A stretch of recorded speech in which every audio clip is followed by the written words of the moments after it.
Halo teman-teman semua, selamat datang di Yasmin Fahira Podcast.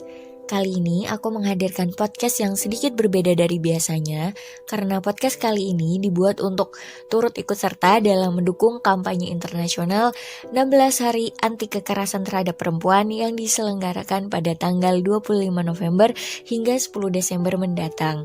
Nah, aku di sini pengen banget nih berbagi sedikit semangat untuk perempuan atau para wanita di luar sana yang mungkin harus mengalami struggle yang lebih dari biasanya, terutama di masa pandemi seperti saat ini. Nah, kalian tahu gak sih kalau jumlah kekerasan terhadap perempuan di Indonesia itu mengalami peningkatan yang signifikan selama pandemi COVID-19 ini. Menurut laporan yang tertera di katadata.id, jumlah kekerasan terhadap perempuan mencapai 892 kasus hingga Mei 2020. Padahal di tahun 2019, jumlah kasus kekerasan terhadap perempuan sebanyak 749 kasus terjadi dalam kurun waktu 1 tahun. Sedangkan tahun ini kasus kekerasan terhadap perempuan sendiri tercatat sebanyak 892 kasus hanya dalam kurun waktu 5 bulan. Nah, hal ini juga sekaligus menandakan bahwa kekerasan yang terjadi terhadap perempuan baik secara fisik, psikologis, seksual maupun ekonomi sangat riskan terjadi di masa pandemi COVID-19 saat ini. Lalu, apa aja sih sebenarnya yang menjadi faktor atau penyebab meningkatnya kasus kekerasan terhadap perempuan di masa pandemi ini? Singkatnya, di sini aku menyimpulkan adanya 2 faktor penyebab, yaitu faktor sosial dan faktor ekonomi. Faktor sosial yang menjadi penyebab ialah bahwa selama diterapkannya PSBB atau kuarantin di masa pandemi ini telah membatasi interaksi atau komunikasi langsung antar sesama. Hal ini tentunya berpengaruh terhadap kondisi psikis seseorang, di mana rasa kesepian akan cenderung mendominasi di kondisi seperti saat ini. Kedua, yakni faktor ekonomi. Menurutku, faktor ini merupakan faktor utama yang menyebabkan banyaknya atau meningkatnya kasus kekerasan terhadap perempuan. Seperti yang kita tahu, pandemi COVID-19 ini tidak hanya berdampak pada ekonomi negara, tetapi juga sangat mempengaruhi pendapatan ekonomi seseorang ataupun kepala keluarga. Maraknya kasus PHK yang terjadi maupun penghasilan yang berkurang akibat pandemi COVID-19 telah menyebabkan permasalahan-permasalahan yang menimbulkan dampak psikologis bagi seseorang, seperti misalnya naiknya tekanan emosi, meningkatnya depresi, dan lain-lain yang memicu adanya tindakan kekerasan terlebih kepada kaum perempuan sebagai kelompok rentan. Itulah mengapa kasus KDRT juga menjadi salah satu kasus yang mengalami kenaikan signifikan di masa pandemi COVID-19 ini.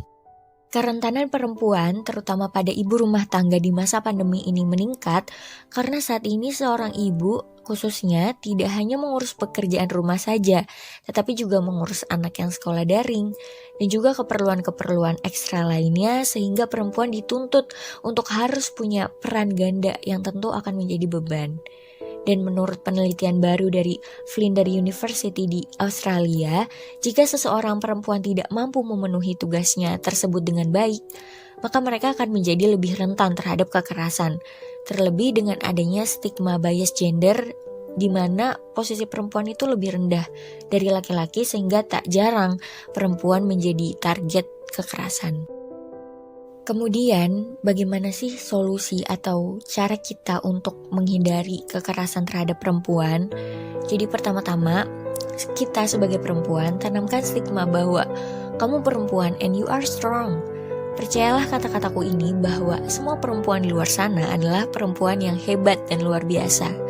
Tak ada sabar yang melebihi sabar dirimu, tak ada lembut yang bernaung selembut hatimu, dan tak ada tegar yang setegar tangis malammu.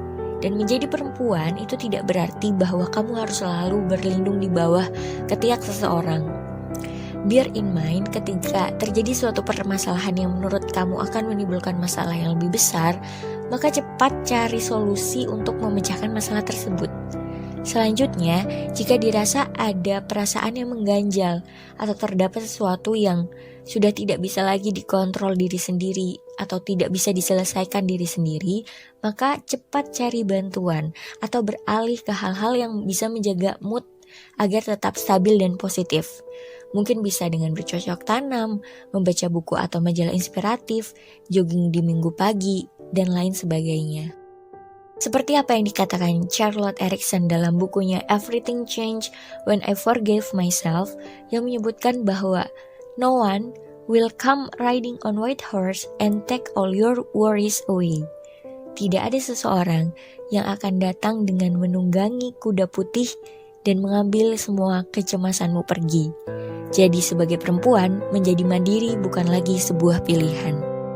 Di sini juga aku ingin meng-highlight bahwa kita sebagai perempuan jangan lupa untuk selalu mensupport satu sama lain, supporting each other. Sebagai perempuan, terutama anak muda, kita itu harus berani mengambil tindakan terlebih untuk membawa perubahan baik dan dampak positif bagi sekitar.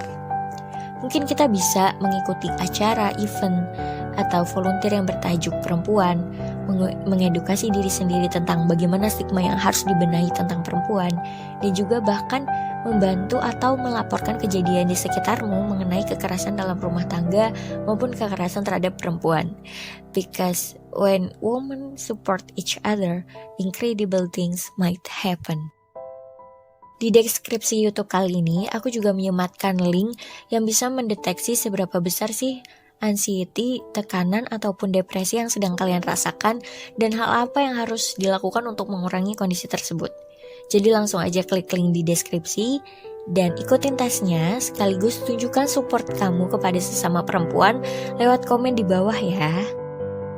Oke guys, mungkin segini aja pembahasan aku tentang perempuan kali ini. Terima kasih banget buat kalian yang udah dengerin sampai akhir dan mohon maaf apabila banyak kekurangan.